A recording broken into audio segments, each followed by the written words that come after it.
on va parler d'un accompagnement, de l'accompagnement de la Chambre de commerce et d'industrie de la Haute-Savoie avec ses partenaires, sur un programme intéressant qui est le programme Haute-Savoie Énergie Tourisme. Messieurs, bienvenue, je vous en prie, ça y est. Chacun est installé, avec donc comme intervenant Monsieur Second. Monsieur Second, vous êtes un élu de la Chambre de commerce et d'industrie et vous intervenez directement sur ce programme-là, donc vous allez nous en parler. Monsieur Armand, c'est le partenaire financier, parce que lorsqu'on lance des opérations de cette envergure, il faut avoir un partenaire financier, c'est la Banque de Savoie. Et puis Sylvain Hubert, qui lui est le technicien, mais au sens noble du terme, parce que c'est celui qui connaît les entreprises, qui va au contact des entreprises et qui nous donnera le bilan chiffré de cette opération. Monsieur Second, d'abord, pourquoi la CCI de la Haute-Savoie s'est lancée dans cette action de Haute-Savoie Énergie et Tourisme? Ils l'ont fermé. Allô, allô. Ça marche. Écoutez, donc le projet visait à accompagner 40 entreprises du tourisme en 2012 dans la mise en place de solutions énergétiques. Alors quand on parle de solutions énergétiques, on parle bien évidemment du bâtiment, mais également du management des équipes et de la communication client. Et ce sont réellement 40 entreprises qui nous ont d'ores et déjà rejoints. Donc les résultats attendus sont concrets. On peut parler aujourd'hui principalement pour aider à mettre en place des actions d'économie d'énergie, d'identifier avec ces entreprises les actions prioritaires à engager et également fournir des outils pour améliorer la communication envers leur clientèle. Et est-ce que c'était une suite logique, cet engagement du programme HES dans lequel la CCI s'était engagée l'an dernier?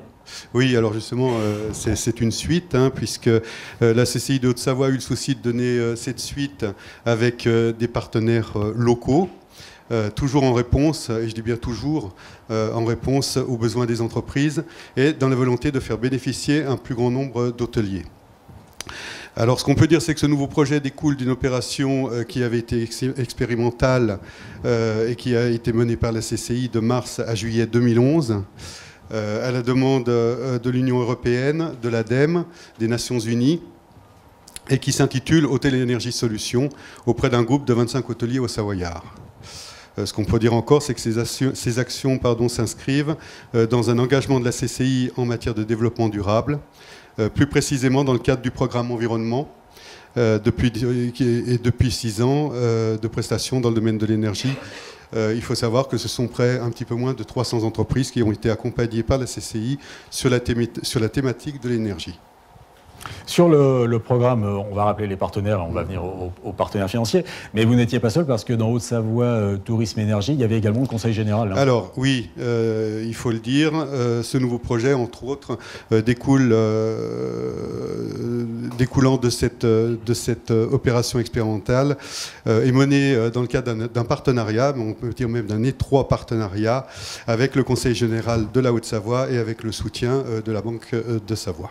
Eh bien, la Banque de Savoie, elle est représentée par M. Armand. Pourquoi la Banque de Savoie s'est lancée dans l'aventure? En fait, pour nous, c'est quelque chose qui tombait quasiment sous le sens. Bon, nous étions déjà partenaires l'année dernière du projet HES. Déjà, quand on regarde l'histoire de la Banque de Savoie, en fait, cette année est notre centenaire. Et notre histoire, elle est liée à notre territoire et elle est liée à l'essor du tourisme. Dans un premier temps, c'était certes le tourisme thermal et le tourisme estival, et depuis une bonne soixantaine d'années, c'est l'essor des sports d'hiver et du tourisme de montagne. Rien que l'hôtellerie-restauration, ça représente 13% de notre clientèle, bien sûr sur la partie du marché des professionnels hors entreprise, ça va de soi. Et on a un taux de pénétration, notamment sur la Savoie, qui est très élevé sur l'hôtellerie, et notamment l'hôtellerie haut de gamme. Donc il va de soi qu'on est très réceptif à tout ce qui peut toucher de près ou de loin le tourisme, et particulièrement la compétitivité des établissements et l'attractivité des pays de Savoie. Oui, c'était un peu le cœur de cible pour vous. Qu'est-ce que vous avez proposé en tant que partenaire dans cette opération? Il va de soi que notre métier de base, c'est d'abord d'accompagner les projets d'investissement de nos clients. Donc il va de soi qu'on les regarde d'un œil d'autant plus favorable que ces projets favorisent des économies, ne serait-ce que d'énergie et donc de la compétitivité de l'établissement, mais aussi qui touche à l'attractivité de l'établissement, rénovation, mise aux normes, etc. Donc on a mis en place pour l'opération d'HES qu'on a reconduit cette année un prêt dédié à l'opération qui est le prêt BS Eco-Énergie sur lequel on est en mesure d'intervenir à des taux légèrement inférieurs à 2%, bien sûr en fonction des maturités d'emprunt. Mais on s'est aussi attaché à développer des offres spécifiques au tourisme. Il faut savoir que lorsqu'un touriste va dans un établissement, ben, le premier acte, il découvre l'établissement et le dernier acte, c'est l'acte de paiement. Et on s'est rendu compte qu'il était important, de par l'évolution de la clientèle, qui dans certaines stations aujourd'hui est à 35% international, de donner du rayonnement et de la visibilité. Donc on a négocié. On a mis en place beaucoup de solutions très innovantes et on a négocié des accords avec des grands réseaux de cartes internationaux comme American Express, mais aussi ou surtout avec l'Asie, qui permettent aux professionnels, et souvent ils ne s'en rendent pas compte, d'être référencés. Et je rebondis un peu sur les notions de réseau de communication. En France, on n'a pas ce réflexe-là, mais un étranger, quand il part en vacances, son premier réflexe, c'est est-ce qu'il va pouvoir payer avec sa carte, est-ce qu'il doit prendre des chèques, etc. Et on s'est rendu compte que le fait qu'un établissement soit référencé dans ces réseaux, et là-dessus on est un peu leader en la matière sur ces réseaux asiatiques, eh ben, ça amène de la clientèle, parce qu'au moment du choix, notamment des tours opérateurs, mais même de la clientèle privée, ça amène un plus.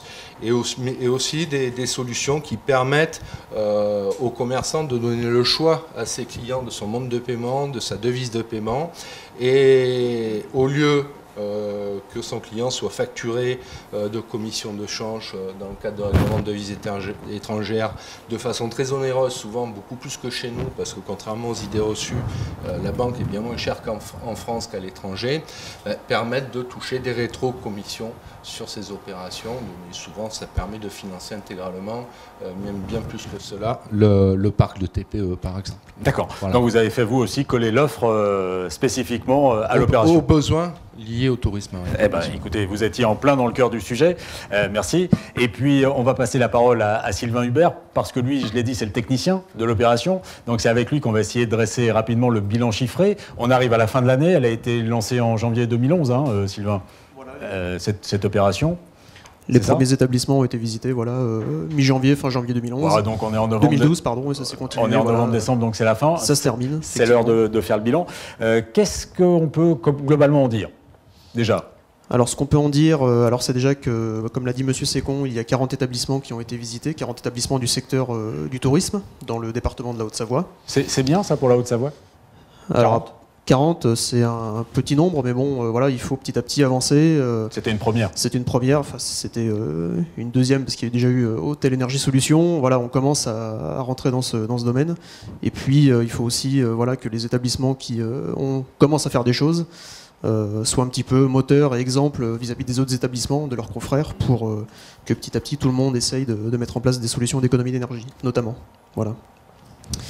Alors, ces 40 établissements ont bénéficié d'un audit énergétique qui s'est concrétisé par la visite de chaque site, de chaque établissement.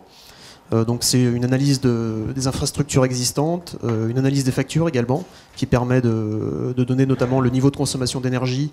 Donc ça, c'est très intéressant en termes de sensibilisation pour les gérants d'établissements. Et ça, vous le faites pour chaque établissement ? Voilà, pour les 40 établissements. Et ces 40 établissements, enfin les 40 visites ont donné lieu à la rédaction de 40 rapports de visite.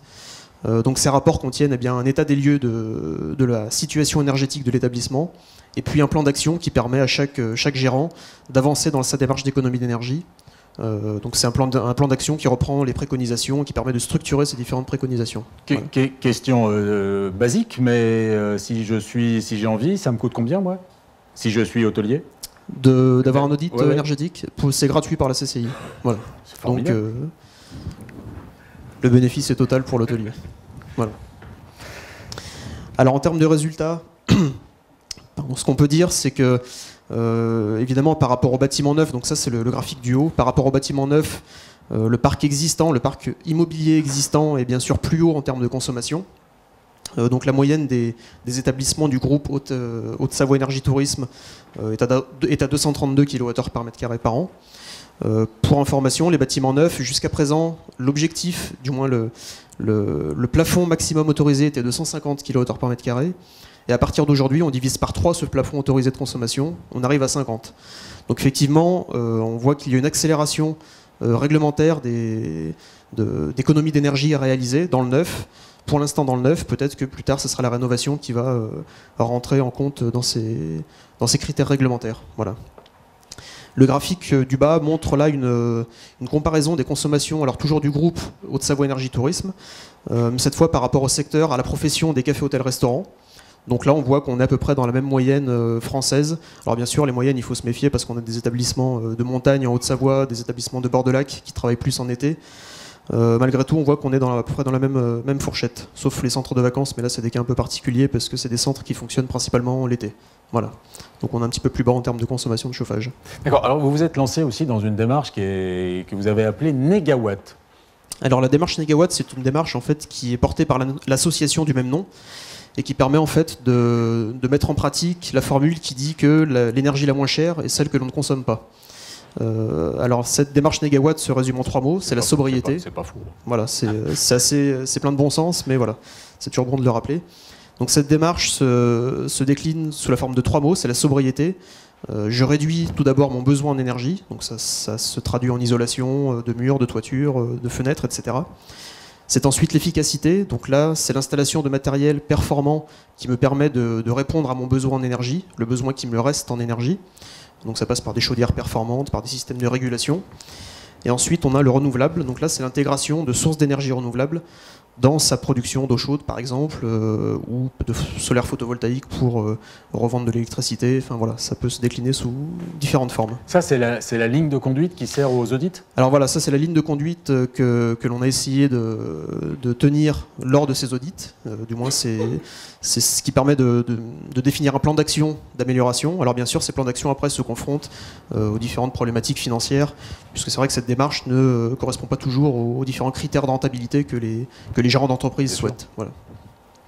Et alors avec quel type de préconisations, si vous deviez en sortir quelques-unes hein ?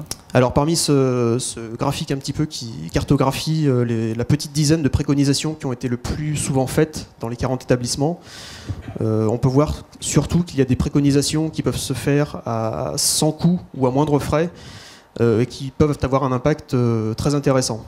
Alors je ne vais pas trop rentrer dans les détails techniques, mais par exemple... On peut prendre un exemple, il y a l'installation d'une chaudière à condensation, là, je vois ça. Alors voilà, chaudière à condensation, donc là on est quand même dans un investissement qui est un petit peu plus élevé, qui a un retour sur investissement plus long. Chaudière à condensation, c'est tout simplement une chaudière qui récupère la chaleur des fumées de combustion pour préchauffer le bâtiment. Donc en fait, avec la même quantité de gaz, vous chauffez plus votre bâtiment, ou du moins avec le même chauffage de bâtiment, vous consommez moins de gaz. Voilà, c'est l'idée. Oui, c'est dit comme ça qu'il faut le dire. Voilà, c'est comme ça qu'il faut le dire, pardon. Au final, quels sont les bénéfices qui ont été retirés ou que les participants en retirent ?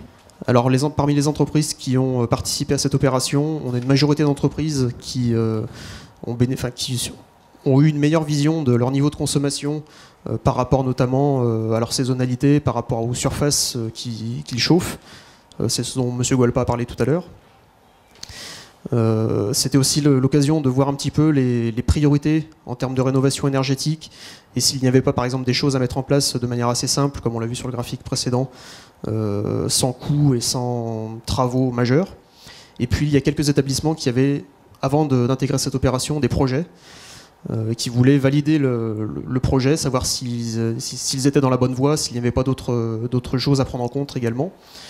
Et pour cela, j'ai également pu leur apporter des éléments financiers pour essayer de faciliter le passage à l'acte, donc entre autres les offres de la Banque de Savoie. Voilà. Donc il y en a quelques-uns qui sont passés de l'audit au projet, ou à la réalisation du projet. Voilà, par exemple un établissement, c'est l'Hôtel du Bois aux Ouches, qui a fait partie de cette opération justement, qui avait un projet de remplacement de chaudière, qui lui est en cours d'étude de sa nouvelle installation. Donc notamment par rapport aux aides financières que j'ai pu lui présenter, il est en train de concrétiser son projet. Voilà, ça a vraiment été un facilitateur de passage à l'action, notamment pour cet établissement. Et d'autres établissements avec des projets moins spectaculaires, entre guillemets, mais qui passent à l'acte régulièrement, petit à petit, bon bilan suite à cette action. Donc a priori, bon bilan sur cette action. Sur cette première année 2012 voilà. Bien. Voilà.